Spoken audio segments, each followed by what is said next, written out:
Hello बच्चों, स्वागत है आप सभी को हमारे YouTube चैनल ए ऑनलाइन सॉल्यूशन में। तो कल यानी कि 10 फरवरी को जो है आप लोग का उर्दू का एग्ज़ाम है। 10 फरवरी का उर्दू का एग्ज़ाम है, ठीक है। और उसके लिए हम जो है 100 VVI ऑब्जेक्टिव क्वेश्चन लेकर के आए हैं आप लोग के सामने, ठीक है। इसे ज़रूर देखें। 100 VVI ऑब्जेक्टिव क्वेश्चन है, ठीक है। तो आइए बिना देरी किए हुए जो है इसका शुरू करते हैं। तो पहला सवाल है मेरा कि रिसालत तहज़ीबुल अखलाक किसने जारी किया। ये कहाँ से पूछ दिया, ठीक है। 2022 में पूछा गया सवाल है कि रिसालत तहज़ीबुल अखलाक, ठीक है, ये किसका रिसाला है। तो ये सर सैयद अहमद खान का रिसाला था। तहज़ीबुल अखलाक किनका रिसाला है? सर सैयद अहमद खान का, ठीक है। आइए सवाल नंबर 2 देखते हैं। सवाल नंबर 2 कहता है कि गुब्बारे खातिर का ताल्लुक किस सिन्फ से है। यानी कि गुब्बारे खातिर क्या है, तो ये एक खतूत है। क्या है? खतूत का मजमुआ है। इसमें कितने खतूत है? तो 3 खतूत हैं। कितने हैं? 3। और इसका मुसन्निफ कौन है? तो अबुल कलाम आज़ाद, अबुल कलाम आज़ाद, ठीक है। वो बारे खातिर के मुसन्निफ हैं।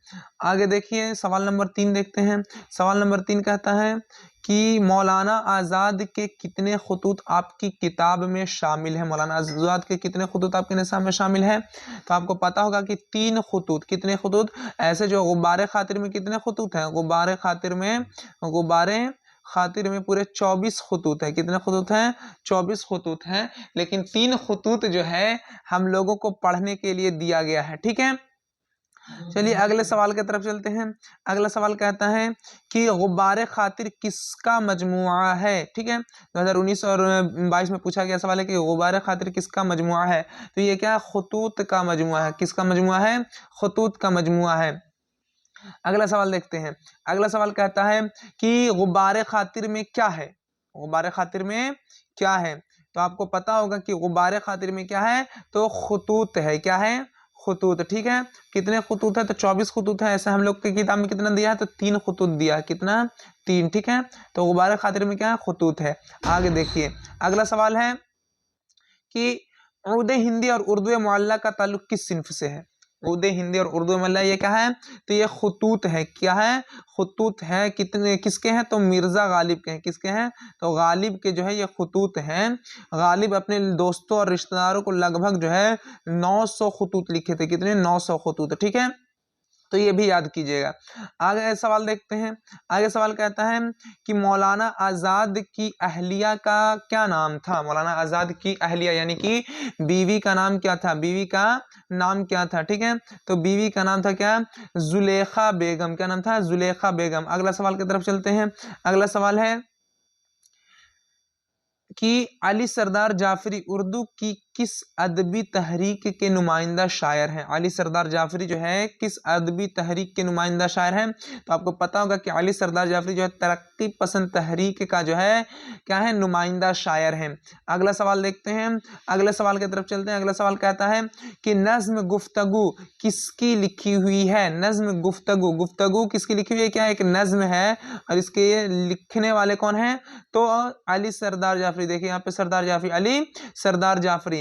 अगला सवाल देखते हैं। अगला सवाल है कि इनमें से कौन सी नज्म सरदार जाफरी की है। यानी कि अली सरदार जाफरी की है, ठीक है। इनमें से कौन सी नज्म सरदार जाफरी, अली सरदार जाफरी के। तो आपको पता होगा कि नज्म मेरा सफर और गुफ्तगू, क्या? गुफ्तगू, ये 2 नज्म जो है हमारे निसाब में किनका है? तो अली सरदार जाफरी का है, ठीक है। अगला सवाल देखते हैं। अगला सवाल है कि तरक्की पसंद तहरीक का बाज़ाब्ता आगाज कब हुआ। तरक्की पसंद तहरीक का आगाज कब हुआ? तो 1936 ईस्वी को। 1936 ईस्वी को। डी ऑप्शन बिल्कुल सही हो जाएगा।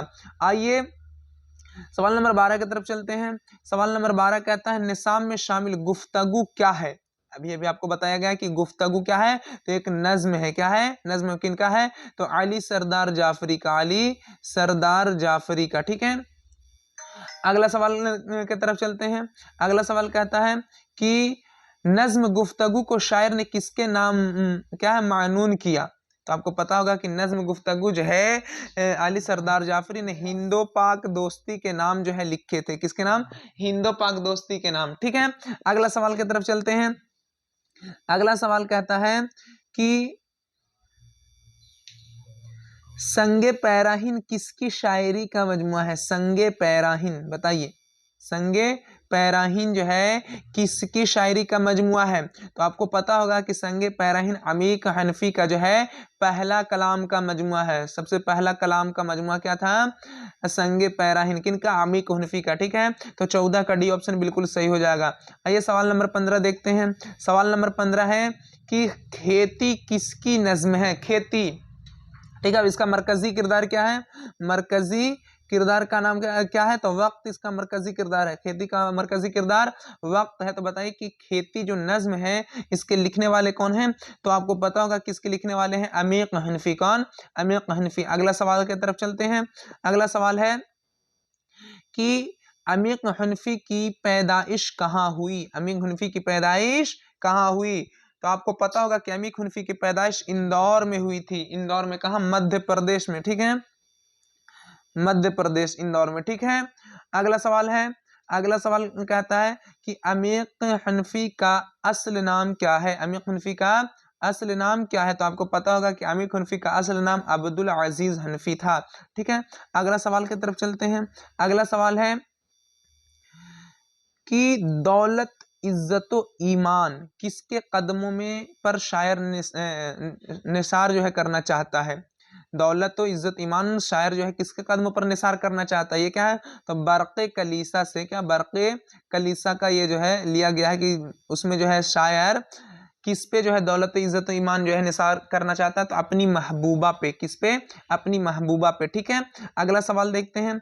अगला सवाल है कि अकबर इलाहाबादी किस तरह के शायर थे? अकबर इलाहाबादी। ठीक है, इनका कौन सा नज्म हमारे निसाब में है? तो बरक़े कलीसा। क्या?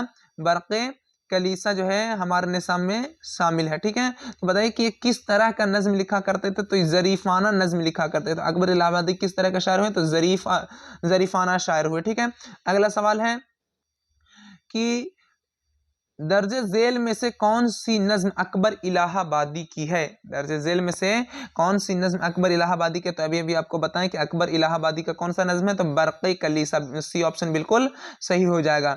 आइए सवाल नंबर 21 देखते हैं। सवाल 21 कहता है अकबर इलाहाबादी किस पर्चा के नौरत्नों में शामिल थे? तो आपको पता होगा कि अकबर इलाहाबादी जो है औध पंच के नौरत्नों में से थे। किस पंच के? औध पंच के नौरत्नों में से थे। अगला सवाल देखते हैं।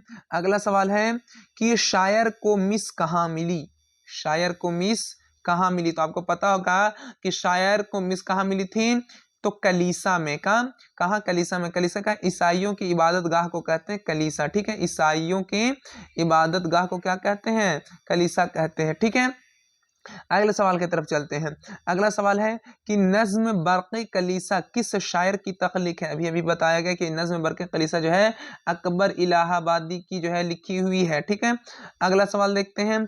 अगला सवाल है मुतशायर के लफ्जी माना क्या है? यानी मुतशायर बनावटी शायर, यानी कि दूसरे का चुराया हुआ शेर व शायरी। ठीक है, अगला सवाल देखते हैं। अगला सवाल है कि नज्म मुतशायर किसकी तख्लीक है? नज्म मुतशायर किसकी तख्लीक है? तो नज्म मुतशायर जफर कमाली की तख्लीक है। ठीक है, ये ऑप्शन बिल्कुल सही हो जाएगा। आइए सवाल नंबर 26 की तरफ चलते हैं। सवाल नंबर 26 है फरहतुल्लाह बेग के साथ मदरसे में कौन थे? फरहतुल्लाह बेग के साथ मदरसे में कौन थे? तो आपको पता होगा कि फरहतुल्लाह बेग के साथ मदरसे में कौन थे? मियाँ दानी थे। कौन? मियाँ दानी। ठीक है, मियाँ दानी। बी ऑप्शन बिल्कुल सही हो जाएगा। आइए सवाल नंबर 27 देखते हैं। सवाल नंबर 27 कहता है कि उर्दू का पहला खाका निगार कौन है? उर्दू में पहला खाका निगार कौन है? तो मिर्जा फरहतुल्लाह बेग। कौन सा खाका लिखे थे? तो नजीर अहमद की कहानी। नजीर अहमद की कहानी। ठीक है, उर्दू का ये पहला खाका है। अगला सवाल की तरफ चलते हैं। अगला सवाल कहता है कि नजीर अहमद फरहतुल्लाह बेग के कौन थे? नजीर अहमद जो है फरहतुल्लाह बेग के क्या थे? तो उस्ताद थे। सी ऑप्शन बिल्कुल सही हो जाएगा। आइए सवाल नंबर 29 देखते हैं। सवाल नंबर 29 है नजीर अहमद का ताल्लुक किस सिन्फ से है? नजीर अहमद का ताल्लुक, तो नजीर अहमद क्या लिखा करते थे? तो नाविल लिखा करते थे। क्या लिखा करते थे? नाविल लिखा करते थे। ठीक है, इनका पूरा नाम तो डिप्टी नजीर अहमद। अगला सवाल देखते हैं। अगला सवाल है नाविल मिरातुल उरूज के मुसन्निफ कौन है? नाविल मिरातुल उरूज। ठीक है, तो अभी बताएगा कि नाविल कौन लिखते थे? तो डिप्टी नजीर अहमद। कौन? डिप्टी नजीर अहमद। ये ऑप्शन बिल्कुल सही हो जाएगा। आइए सवाल नंबर 31 की तरफ चलते हैं। सवाल नंबर 31 है कि फरहतुल्लाह बेग नज़ीर अहमद के घर क्यों आते थे। फरहतुल्लाह बेग नज़ीर अहमद के घर क्यों आते थे। तो फरहतुल्लाह बेग के नज़ीर अहमद कौन थे, तो उस्ताद थे। तो उस्ताद के घर लोग क्यों जाते हैं, तो पढ़ने के लिए जाते हैं। ठीक है, पढ़ने के लिए जाते थे, ऑप्शन बिल्कुल सही हो जाएगा। आइए सवाल नंबर 32 देखते हैं। सवाल नंबर 32 है कि नज़ीर अहमद की कहानी के मुसन्निफ कौन है। नज़ीर अहमद की कहानी अभी अभी बताया गया कि नज़ीर अहमद की कहानी के मुसन्निफ है Mirza Farhatullah bag, B option बिल्कुल सही हो जाएगा।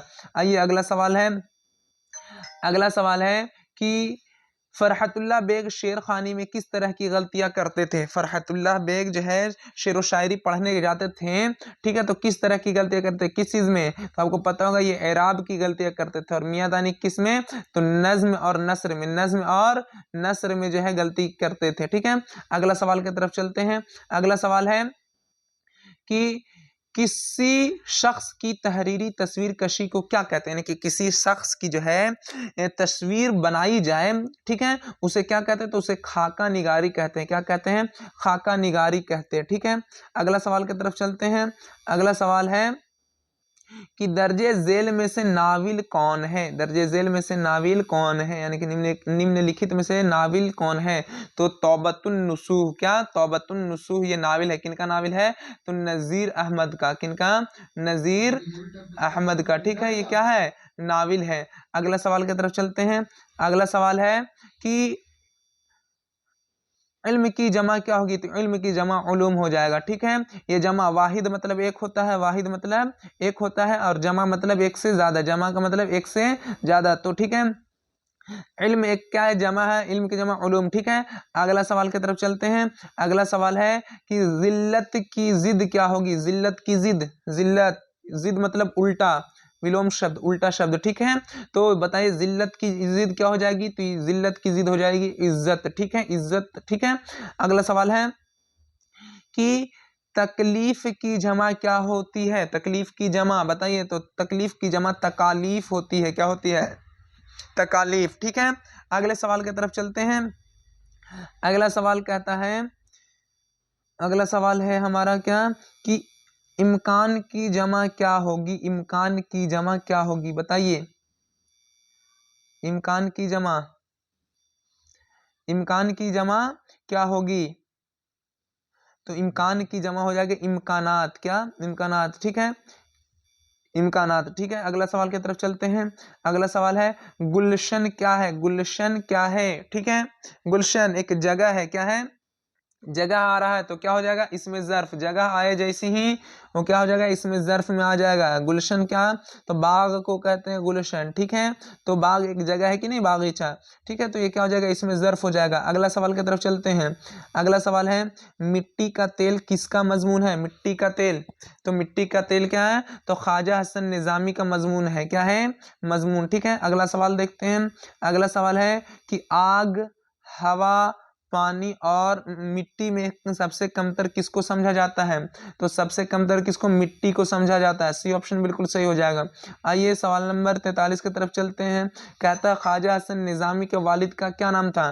ख्वाजा हसन निज़ामी के वालिद का नाम क्या था, तो सैयद आशिक अली निज़ामी। क्या नाम था, सैयद आशिक अली निज़ामी ख्वाजा हसन निज़ामी के वालिद का नाम था। ठीक है, तो सी ऑप्शन बिल्कुल सही हो जाएगा। अगला सवाल की तरफ चलते हैं। अगला सवाल है कि मजमून किस तरह के अदब में शामिल है। मजमून को किस तरह का अदब में शामिल किया जाता है, तो इसे गैर अफसानवी अदब में शामिल किया जाता है मजमून को। ठीक है, अगला सवाल देखते हैं। अगला सवाल है कि किसी खास मौजू पर, किसी खास मौजू पर जो कलम बंद की जाती है उसे क्या कहते हैं, यानी कि किसी जो है खास चीज पर लिखी जाए, जैसे गाय वगैरह कुछ पे लिखते हैं हम लोग, ठीक है, तो उसे क्या कहते हैं, तो उसे मजमून कहते हैं। क्या कहते हैं, मजमून यानी निबंध। निबंध बताइए, अगर हम गाय पे लिखते हैं तो गाय के ही बारे में लिखते हैं, अलग किसी के बारे में नहीं लिखते हैं। ठीक है, अगला सवाल देखते हैं। अगला सवाल है कि ताज़ा हवा में हवा क्या है। ताज़ा हवा में हवा क्या है। देखिए यहाँ पे एक सिफत बताए थे आप लोगों का, सिफत, और एक होता है मौसूफ। क्या होता है, मौसूफ, ठीक है। सिफत यानी कि किसी की खामी या खूबी बताई जाए उसे सिफत कहते हैं, खामी या खूबी को क्या कहते हैं, सिफत कहते हैं। और जिसकी खामी या खूबी बताई जाती है उसे क्या कहते हैं, मौसूफ कहते हैं। तो हवा कैसी है, हवा क्या है, तो ताज़ा हवा है, ठीक है। हवा कैसी है, ताज़ा, ठीक है। किसकी, हवा की खूबी बताई जा रही है, तो इसमें क्या हो जाएगी, हवा क्या हो जाएगा, मौसूफ हो जाएगा, ठीक है। ये ऑप्शन बिल्कुल सही हो जाएगा। आइए सवाल नंबर 47 देखते हैं। कहता है दाइम के माना क्या है, दाइम, दाइम का मतलब होता है हमेशा, क्या होता है, हमेशा। अगला सवाल देखते हैं। अगला सवाल है कि पानी पानी होना मुहावरे का क्या माना है, पानी पानी होना मुहावरे का क्या माना है। तो आपको पता होगा कि पानी पानी होना मुहावरा का मतलब है शर्मिंदा होना, क्या, शर्मिंदा होना। अगले सवाल को देखते हैं। अगला सवाल है मनव्वर राणा पटना आएंगे, ये जुमला किस जमाने से ताल्लुक रखता है, किस जमाने से ताल्लुक रखता है। तो आपको पता होगा कि ये क्या है, एक मुस्तकबिल है, आएंगे, आए नहीं है, ठीक है। अगला सवाल की तरफ चलते हैं। अगला सवाल है कि सौगात के माना क्या है, सौगात का मतलब होता है तोहफा, क्या होता है, तोहफा। अगले सवाल की तरफ चलते हैं। अगला सवाल है कि इनमें कौन सी तसनीफ सैयद सुलेमान नदवी की है, यानी कि नीचे दिया हुआ है, इसमें कौन सी जो है किताब जो है किनकी है, सैयद सुलेमान नदवी का है। तो आपको पता होगा कि नक़ूश सुलेमानी, क्या, नक़ूश सुलेमानी जो है सैयद सुलेमान नदवी की तसनीफ है, किताब है। अगला सवाल देखते हैं। अगला सवाल कहता है कि बस्ती दसना किस जिले में वाक़ है, बस्ती दसना किस जिले में वाक़ है। तो आपको पता होगा बस्ती दसना जो है कहाँ है, तो नालंदा जिला में है, कहाँ, नालंदा जिला। डी ऑप्शन बिल्कुल सही हो जाएगा। आइए अगला सवाल देखते हैं। अगला सवाल है कि अरबी में नाश्ता को क्या कहते हैं। तो अरबी में नाश्ता को फतूर कहते हैं, ये ऑप्शन बिल्कुल सही हो जाएगा। आइए अगला सवाल है। अगला सवाल कहता है कि बाज़ पुराने लफ्ज़ों की नई तहकीक किसका मजमून है, बाज़ पुराने लफ्ज़ों की नई तहकीक, ठीक है। तो ये सैयद सुलेमान नदवी का है, ठीक है। अगला सवाल देखते हैं। अगला सवाल है कि सैयद सुलेमान नदवी की वफात कहाँ हुई, सैयद सुलेमान नदवी की वफात कहाँ हुई थी। तो कराची में हुई थी। कब हुई थी, तो 1953 ईस्वी को, 1953 ईस्वी को हुई थी। अगला सवाल की तरफ चलते हैं। अगला सवाल है कि दर्जे झेल में इसमें नकरा यानी इसमें आम बताइए, इसमें आम, ठीक है। तो ताजमहल क्या हो जाएगा, इसमें खास हो जाएगा, ठीक है। लाल किला क्या हो जाएगा, इसमें आम हो जाएगा। गंगा नदी खास बात की जा रही है तो इसमें खास हो जाएगा, लेकिन इसमें आम क्या हो जाएगा, नदी, कौन सी नदी ये नहीं बताया जाए, तो इसमें आम हो जाएगा, यानी इसमें नकरा हो जाएगा। अगला सवाल की तरफ चलते हैं। अगला सवाल है कि इनमें से कौन सी तसनीफ वजीर आगा की नहीं है, वजीर आगा की कौन सी किताब नहीं है, ठीक है, नहीं है वजीर आगा की। तो आपको पता होगा कि नक़द निगाह जो है वजीर आगा की तसनीफ नहीं है, तख्लीकी, अमल, तनकीद और एहतिसाब, नए नज़रिए, तीनों जो है वजीर आगा की किताब है, लेकिन नक़द निगाह जो है वजीर आगा की किताब नहीं है, इसलिए ए ऑप्शन बिल्कुल सही हो जाएगा। आइए अगले सवाल की तरफ चलते हैं। अगला सवाल कहता है कि वजीर आगा का ताल्लुक किस मुल्क से है, वजीर आगा का ताल्लुक, तो इनकी पैदाइश कहाँ हुई थी, पाकिस्तान में हुई थी। कब, 1922 ईस्वी को, 1922 ईस्वी को हुई थी। अगला सवाल देखते हैं। अगला सवाल है कि वजीर आगा के एक इंशाइयों का मजमुआ का नाम क्या है, वजीर आगा के इंशाइयों का मजमुआ। तो आपको पता होगा कि चोरी से यारी तक, एक और का नाम था दूसरा किनारा, क्या, दूसरा किनारा। ये दो ठो हैं इंशाइयों के मजमुए हैं, किनका, वजीर आगा का। अगले सवाल देखते हैं। अगला सवाल है कि खुदा की तारीफ में जो नज्म की जाती है उसे क्या कहते हैं, यानी कि खुदा की तारीफ में जो नज्म लिखी जाती है उसे क्या कहते हैं, तो उसे हम्द कहते हैं, ठीक है। नात में रसूलुल्लाह सल्लल्लाहु अलैहि वसल्लम की तारीफ की जाती है, और मनक़बत में जो है औलिया कराम की, कसीदा में किसी भी शख्स की तारीफ की जाती है, ठीक है। तो यहाँ पूछा क्या जा रहा है कि जिसमें खुदा की तारीफ की जाती है उसे हम्द कहते हैं, क्या कहते हैं, हम्द। अगले सवाल की तरफ चलते हैं। अगला सवाल है कि गजल का आखिरी शेर जिसमें शायर का तखल्लुस हो क्या कहलाएगा, यानी कि गजल का आखिरी शेर जिसमें शायर का तखल्लुस हो उसे क्या कहते हैं, तो उसे कहते हैं, उसे क्या कहते हैं, तो उसे मक्ता, मक्ता कहते हैं, क्या कहते हैं, मक्ता, ठीक है। इसे आखिरी शेर भी कहते हैं, गजल का आखिरी शेर को क्या कहते हैं, मक्ता कहते हैं, और पहले शेर को क्या कहते हैं, मतला कहते हैं। तो सी ऑप्शन बिल्कुल सही हो जाएगा, मक्ता, आखिरी शेर को। अगले सवाल की तरफ चलते हैं। अगला सवाल है अहमद जमाल पाशा की पैदाइश कहाँ हुई? अहमद जमाल पाशा की पैदाइश कहाँ हुई? तो आपको पता होगा कि अहमद जमाल पाशा की पैदाइश इलाहाबाद में हुई थी। कब हुई थी? तो 1929 ईस्वी को, 1929 ईस्वी को अहमद जमाल पाशा की पैदाइश हुई थी। अगला सवाल की तरफ चलते हैं। अगला सवाल है कि अहमद जमाल पाशा के दादा का क्या नाम था? तो अहमद जमाल पाशा के दादा का नाम था नजफ अली नाम था, ठीक है। और वालिद का नाम क्या था? शुजाअत हुसैन। क्या नाम था? शुजाअत हुसैन नाम था क्या? अहमद जमाल पाशा के वालिद का नाम। अगले सवाल को देखते हैं। अगला सवाल है कि अहमद जमाल पाशा ने किस यूनिवर्सिटी से एमए किया? तो आपको पता होना चाहिए कि अहमद जमाल पाशा अलीगढ़ मुस्लिम यूनिवर्सिटी से एमए किए थे। कब किए थे? तो 1958 ईस्वी को किए थे, 1958 ईस्वी को। अगला सवाल देखते हैं।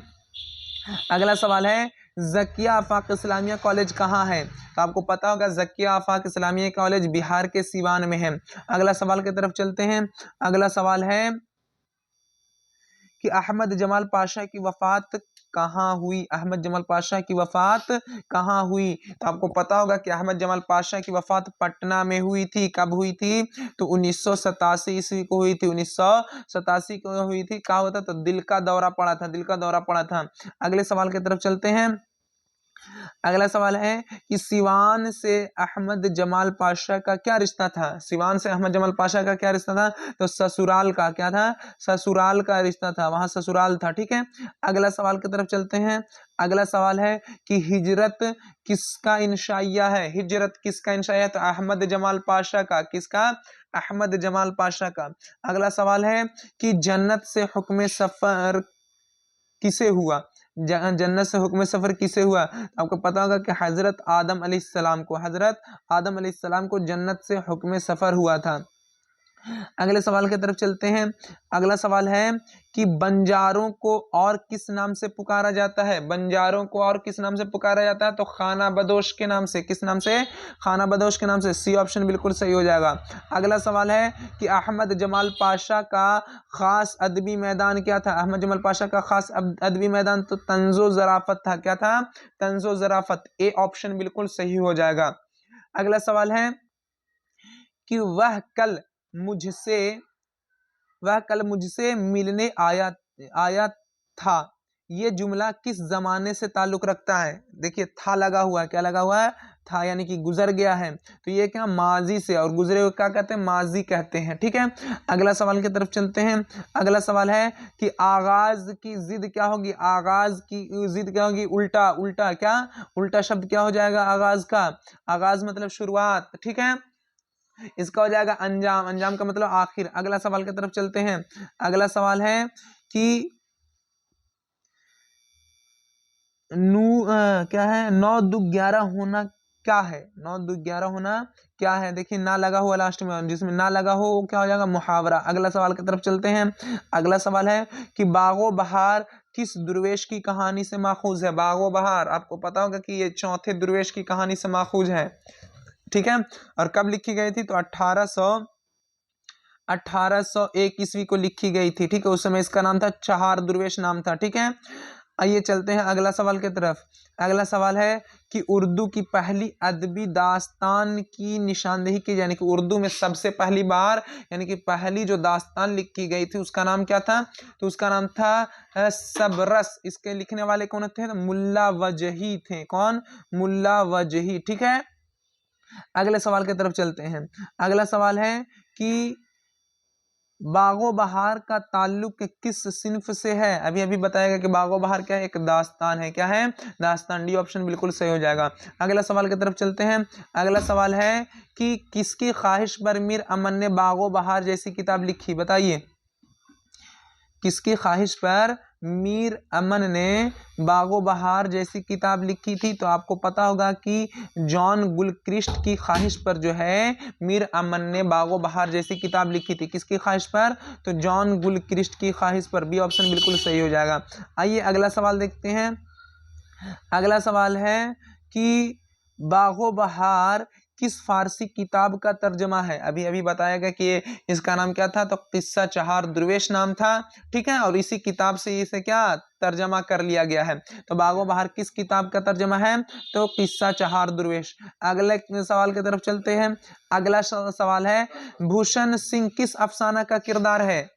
भूषण सिंह किस अफसाना का किरदार है? तो ये तौबा टेक सिंह अफसाने का किरदार है। तौबा टेक सिंह अफसाने का मुसन्निफ कौन है?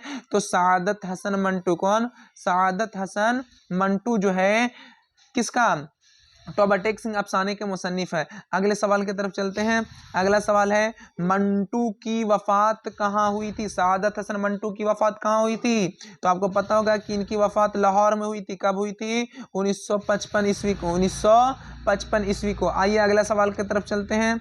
अगला सवाल है कि तौबा टेक सिंह का असल नाम बताइए। तौबा टेक सिंह किस अफसाना का किरदार था? तो तौबा टेक सिंह का ही किरदार था, ठीक है।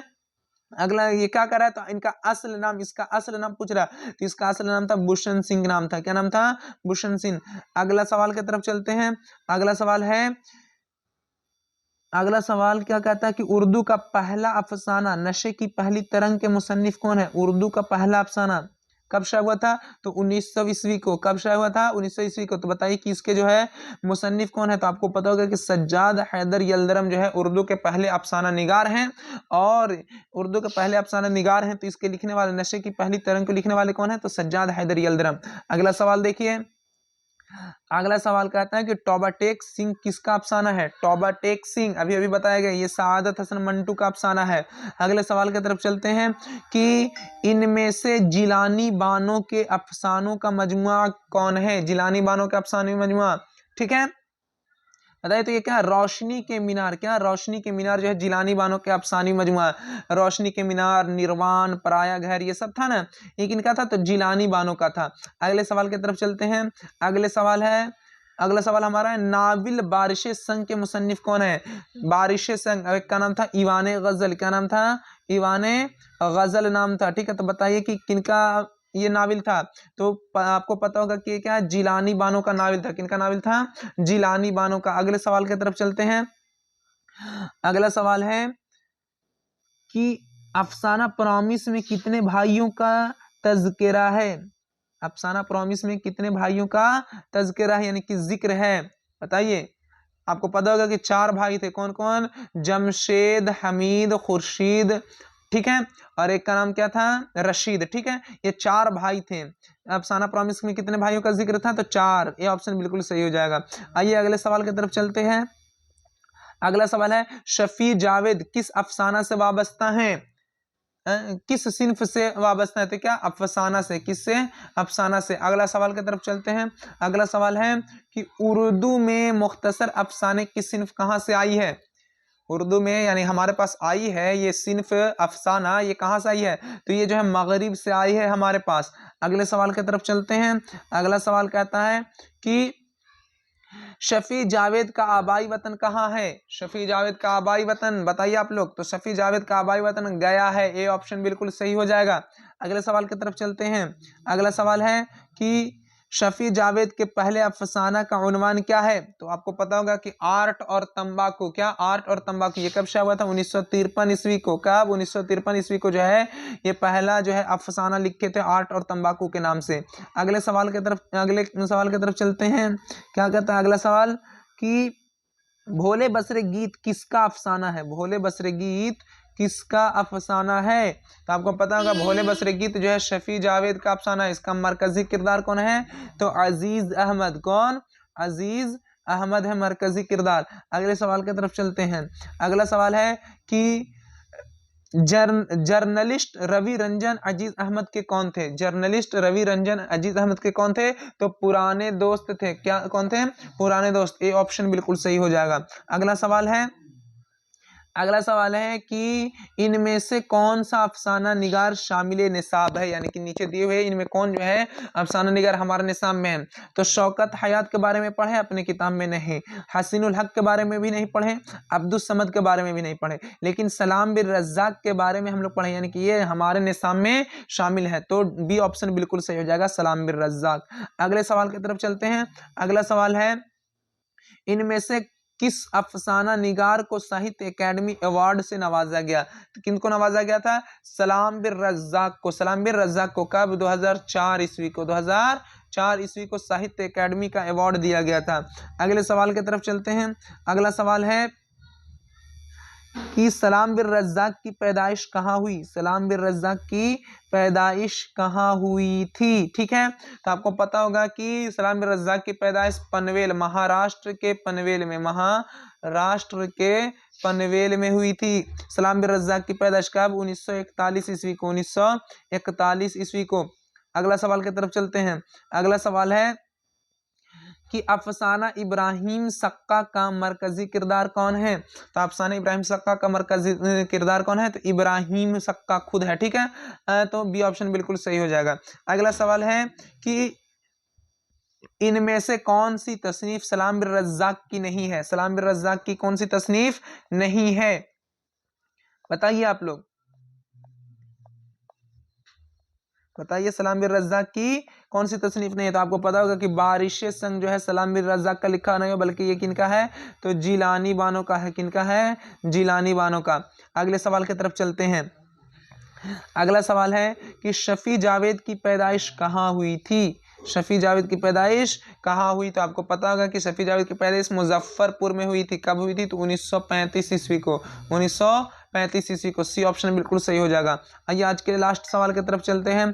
कहता है कि शफी जावेद फिल वक्त कहाँ मुकीम है? शफी जावेद फिल वक्त कहाँ मुकीम है, यानी कि अभी कहाँ वो है? ठीक है, बताइए, पटना में, गया में, मुजफ्फरपुर में या दरभंगा में? इसी तरह के वीडियो देखने के लिए हमारे YouTube channel AA online solution 2 को AA ऑनलाइन सॉल्यूशन 2 को जरूर सब्सक्राइब करें। ठीक है, और वीडियो को लाइक कर दें। बताइए कि शफी जावेद फिल वक्त कहाँ मुकीम है? तो पटना में। कहाँ? पटना में। आप लोग कमेंट करके बताइए कि 100 में आप लोग का कितना सही हुआ, 100 में कितना सही हुआ है। चलिए मिलते हैं नेक्स्ट वीडियो में, तब तक खुदा हाफिज।